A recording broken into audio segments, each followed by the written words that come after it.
காலத்தில் பகை நாடுகளை பேசி தீர்க்க பார்க்குறாங்க. பக்கத்து மாநிலத்தோட பேசி பார்த்தா என்னன்னு நினச்சேன்.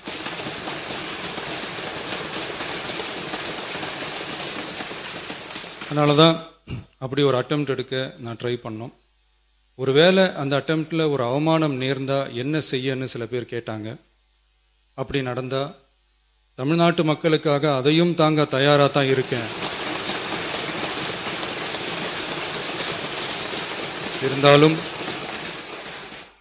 இருந்தாலும் நம்ம மேலே அன்பு காட்டின அத்தனை பேருக்கும் என்னோட நன்றிகள்.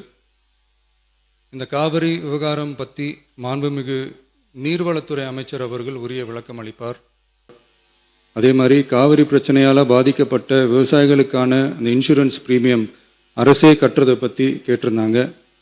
அதுக்கான விரிவான பதிலை மாண்புமிகு விவசாய அமைச்சர் அவர்கள் தருவார்.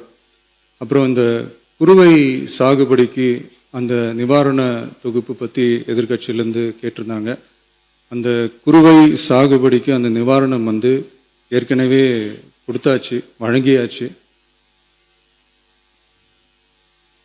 இது அரசியலே நாங்கள் தான் அப்படின்னு சொல்லிக்கிறவங்களுக்கு இது எப்படி தெரியாமல் போச்சுன்னு எனக்கு தெரியல.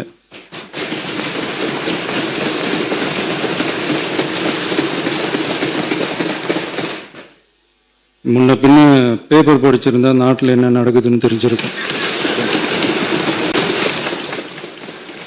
ஸ்பெஷல் பேக்கேஜ்னா நீங்கள் கொடுத்தது 134 கோடி கொடுத்துருங்க. அது அனைத்து அரசுலையும் கொடுக்கறக்கூடிய ஸ்பெஷல் பேக்கேஜ் தான். இப்போ வறட்சி நிவாரண நிதி அவங்க கேட்குறாங்க. இது ரெண்டுத்துக்கும் வித்தியாசம் தெரிஞ்சுக்க வேண்டும். இது வெறும் காலைல பேப்பர் படித்தா மட்டும் பத்தாது. அங்கே அனைத்து கட்சி கூட்டத்தை கூட்டி அனைத்து விவசாயிகளோடையும் போய் கலந்து பேசி அவங்களுடைய கோரிக்கைகள் என்னன்னு நீங்கள் தயவுசெய்து கேட்டுக்கொள்ள வேண்டும். அதே மாதிரி முன்னர் திரும்பி கேட்பது தான், கர்நாடகாவில் அவங்க அனைத்து கட்சி கூட்டத்தை கூட்டி முன்னாள் முதலமைச்சர்லாம் வர சொல்லி அவங்களுடைய கோரிக்கைகள்லாம் கேட்டுக்கிட்டு இருக்காங்க, தொடர்ந்து கேட்டுட்டு இருக்காங்க. இந்த தாவேக அரசு ஏன் அனைத்து கட்சி கூட்டத்தை கூட்டுவதற்கு என்ன உங்களுக்கு பயம், என்ன உங்களுக்கு தயக்கம் என்பதை நான் கேட்டுக்கொள்ள விரும்புகின்றேன். அதே மாதிரி குறுவை பாதித்த சம்பவம் இன்னைக்கு கேள்விக்குறியாக நிலையில விவசாயிகளுடைய தொடர் கோரிக்கை டெல்டா மாவட்டங்களை வறட்சி பாதித்த மாவட்டங்களாக அறிவித்து அதற்கான உரிய நிவாரணங்களை அவங்க தொடர்ந்து கேட்டுட்டு இருக்கிறாங்க. எனவே அதையும் இந்த அரசு செய்ய வேண்டும் என்று கேட்டுக்கொள்கின்றேன். நன்றி.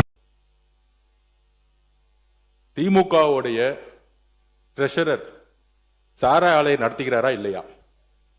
ஒரு கேள்வி. திமுகவுடைய பாராளுமன்ற உறுப்பினர் ஜெகத் ரட்சகன் சாராய ஆலையை நடத்துகிறாரா இல்லையா? அப்ப சாராய ஆலையை நடத்தி கொண்டு டாஸ்மாக் நிறுவனம் மூலம் ஆர்டர் யார் வாங்கினது? அப்ப இது பேர் தான் கான்ஃபிளிக்ட் ஆஃப் இன்ட்ரெஸ்ட். அரசே, திமுகவே அரசு, திமுக இருக்கக்கூடிய பாராளுமன்ற உறுப்பினர்கள் சாராய ஃபேக்டரி நடத்துறாங்க, திமுகவுடைய பொருளாளர் சாராய ஃபேக்டரி நடத்துறாங்க, திமுகவுடைய ஐடி மினிஸ்டர் இருக்கிறவர் சாராய மினிஸ்டர் நடத்துறாங்க. இதுக்கு மேல என்ன ஆதாரம் வேணும்? உதயநிதி அவர்கள் சொல்லணும், ஏன் 900 கோடி ரூபாய் லாட்டரி நிறுவனத்துக்கு வாங்கினாங்க திமுக? பதில் சொல்லட்டும். பதில் சொல்லுங்க. தைரியம் இருந்தா லாட்டரி நிறுவனம் 900 கோடி ரூபாய் திரு மு க ஸ்டாலின் அவர்கள் ஏன் வாங்கினார்கள்? தைரியம் இருந்தா சொல்லுங்க. அப்ப சொல்லுங்க. நான் எந்த தொழிலையும் இல்லை, எந்த நிறுவனம் நடத்தல. தைரியம் இருந்தா ஏன் நடத்துறாங்கன்னு சொல்லுங்க. அதுக்கப்புறம் பதில் சொல்லலாம். மாண்புமிகு எதிர்க்கட்சி தலைவர், மாண்புமிகு பேரவைத் தலைவர் அவர்களே, நம்முடைய அமைச்சர் அவர்கள் திமுக ஏன் லாட்டரி நடத்துகின்ற நிறுவனம் என்று ஃபண்ட் வாங்கினாங்க அப்படின்னு கேட்கிறாரு. அது கொடுத்தது அவருடைய மாமனார் தான். அவருடைய மாமனார்கிட்ட கேட்டு அந்த விளக்கத்தை அவர் பெற்றுக்கொள்ள வேண்டும். அது அவரும் உங்க அப்பாவுக்கு மட்டும்தான் தெரியும். உங்க அப்பா கிட்ட தான் கேட்கணும். எனக்கு தெரியாது. அப்பாவை காணோம். வீட்டுக்கு போய் உங்க அப்பாட்ட கேளுங்க. உங்க அப்பா கரெக்டா சொல்லுவாரு. ஏன் வாங்கினாரு உங்க அப்பா சொல்லுவாரு.